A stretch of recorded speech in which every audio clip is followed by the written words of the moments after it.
और बड़ी खबर इस वक्त है भरतपुर के बयाना में कल गुर्जरों की महापंचायत अभी तक भरतपुर जिला कलेक्टर से नहीं ली है।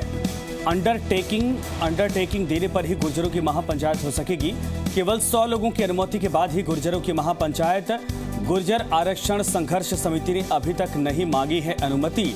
कोरोना गाइडलाइन की धज्जियां उड़ने पर हाईकोर्ट की गाइडलाइन और गाइडलाइंस का उल्लंघन करने पर हाईकोर्ट कर सकता है कार्रवाई। अभी कोरोना का राजस्थान में भी खतरनाक दौर चल रहा है। राजस्थान महामारी अधिनियम 2020 के तहत कार्रवाई होगी और महापंचायत में आदेश की धज्जियां उड़ी तो जुर्माना भी भरना पड़ेगा।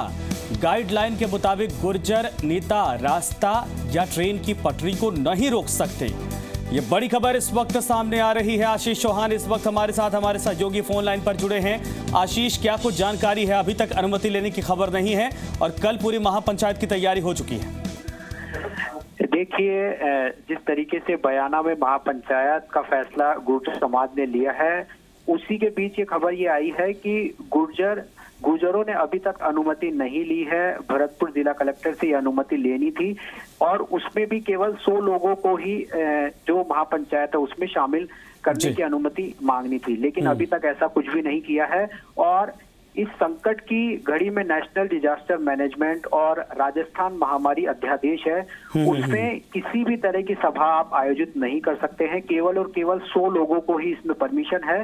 तो हाईकोर्ट में ये पूरा मामला चल गया और हाईकोर्ट ने ये फैसला लिया है। ये कहा है कि किसी भी तरह की अंडरटेकिंग नहीं देने पर भी और यदि कोई रास्ता रोकता है या फिर किसी भी तरह की ऐसी प्रवृत्ति वो करता है तो उनके खिलाफ कार्रवाई की जाएगी।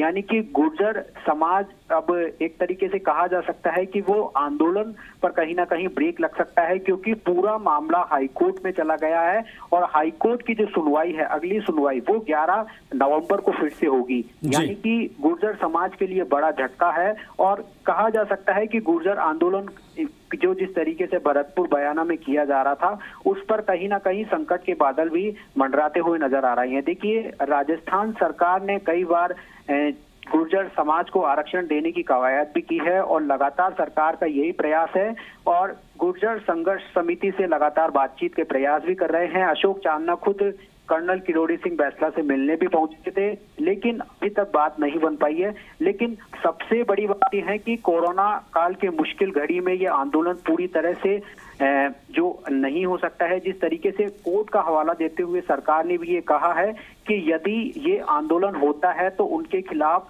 कार्रवाई की जाएगी, क्योंकि राजस्थान एक मुश्किल घड़ी से गुजर रहा है। कोविड-19 का प्रकोप राजस्थान पे लगातार बढ़ता जा रहा है। ऐसे में यदि गुर्जर आंदोलन में लोग एकत्रित होते हैं या फिर महापंचायत में लोग इकट्ठा होते हैं तो कहीं ना कहीं जो कोरोना का संकट है वो लगातार बढ़ने के पूरी तरह नहीं। आशीष, सवाल ये है कि अभी तक अनुमति नहीं ली गई है और कल बिना अनुमति के अगर ये पंचायत बुला भी ली जाती है, शुरू भी हो जाती, तो भी क्या कार्रवाई की जाएगी?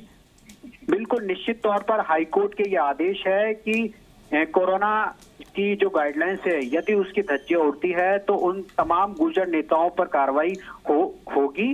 और जिस तरीके से यदि कोई रास्ता रोकते हैं या फिर जिस तरीके से कहा जा सकता है हम कि पटरी रोकने के प्रयास करते हैं तो उनके खिलाफ कोर्ट ने सख्त आदेश निकाला है। बिल्कुल सही आशीष, धन्यवाद, शुक्रिया इस पर तमाम जानकारी के लिए। साफ तौर पर यह है कि कल अगर बिना अनुमति के यहाँ पर पंचायत बुलाई जाती है तो बड़ी कार्रवाई भी देखी जा सकती है, क्योंकि रास्ता रोकने, रेल पटरी रोकने की परमिशन नहीं है। ऊपर से कोरोना गाइडलाइन महामारी अधिनियम 2020 को लेकर भी अब तमाम गाइडलाइंस जारी कर दी गई है।